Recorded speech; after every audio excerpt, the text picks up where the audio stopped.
Hello everyone, आज हम लोग मॉडर्न रूल्स ऑफ अकाउंट्स को सीखेंगे। अकॉर्डिंग टू मॉडर्न रूल्स जितने भी बिजनेस में ट्रांजैक्शंस होते हैं उनको हम लोग मेनली 5 कैटेगरीज में डिवाइड करते हैं: assets, liabilities, capital, revenue and expenses. Assets and expenses हमेशा डेबिट बैलेंस होते हैं, इट मीन्स हमेशा डेबिट साइड में लिखा होगा। लाइबिलिटीज़, कैपिटल एंड रेवेन्यू, ये तीन चीज़ हमेशा क्रेडिट बैलेंस होते हैं, इट मीन्स क्रेडिट साइड में लिखा होगा। अभी रूल्स क्या कहता है, अगर एसेट्स एंड एक्सपेंसेस इंक्रीज हो गया आपका बिजनेस में तो आप उसको डेबिट साइड में लिखो। तो आप डायरेक्टली लिंक लगा सकते हो, जो डेबिट बैलेंस होते हैं वो अगर बढ़ गया तो आप डेबिट साइड में लिखो। इसका मतलब क्या है, आप कैसे लिंक लगा सकते हो, बढ़ गया तो डेबिट साइड में क्यों लिखना है, क्योंकि ऑलरेडी हम लोग उसको डेबिट साइड में ही लिखते हैं, उनका बैलेंसेस डेबिट साइड में शो करते। तो अभी बढ़ गया तो आप डेबिट साइड में लिखो, अगर कम हो गया तो फिर आप क्रेडिट साइड में लिख लो। Then again comes to the capital, liabilities and revenue, ये अगर बढ़ता है तो आपको क्रेडिट साइड में लिखना है। क्यों? क्योंकि इसका पुराना बैलेंस जो होता है वो आपका क्रेडिट साइड में ही होता है, इसलिए आप अगर बढ़ गया तो आप क्रेडिट साइड में लिख लो, अगर कम हो गया तो फिर डेबिट साइड में लिख दो। एग्जांपल देना चाहूँगी, एसेट्स जैसे कि हम लोग ने फर्नीचर परचेज़ किया, तो फर्नीचर परचेज़ किया तो फर्नीचर बढ़ गया, राइट।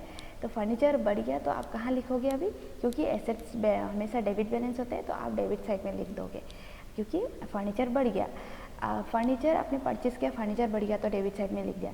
आपका हाथ से क्या गया, फर्नीचर परचेज़ किया तो आपने कैश दिया होगा, कैश फिर एसेट्स में ही आता है।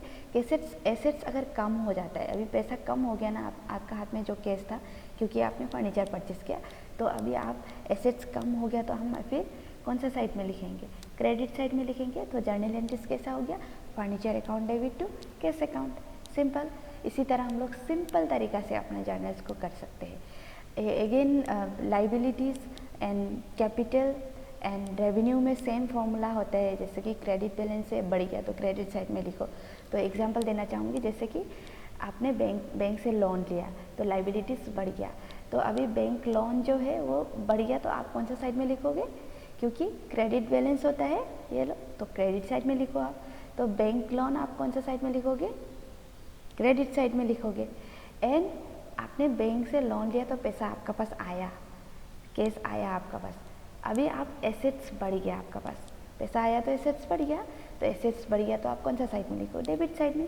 तो क्या हो गया journal entries, cash account debit to bank loan account. इसी तरह बहुत ईजी तरीक़ा से हम लोग अपने जर्नल एंट्रीज को कर सकते हैं। और आप प्लीज़ ये फॉर्मूला को आप लिंक करके पढ़िए, जैसे कि डेबिट बैलेंस, क्रेडिट बैलेंस आपको अगर याद हो गया तो आपको ऑटोमेटिक पता चल जाएगा, अगर ये बढ़ गया तो आपको कौन सा साइड में लिखना है और कम हो गया तो कौन सा साइड में लिखना है। सबसे इजी तरीका है कि आप एसेट्स एंड एक्सपेंसेस ये दोनों का मेनली आप याद कर लो अच्छे से, तो ऑटोमेटिकली बाकी तीन का याद हो जाएगा। Thank you for watching, thank you so much.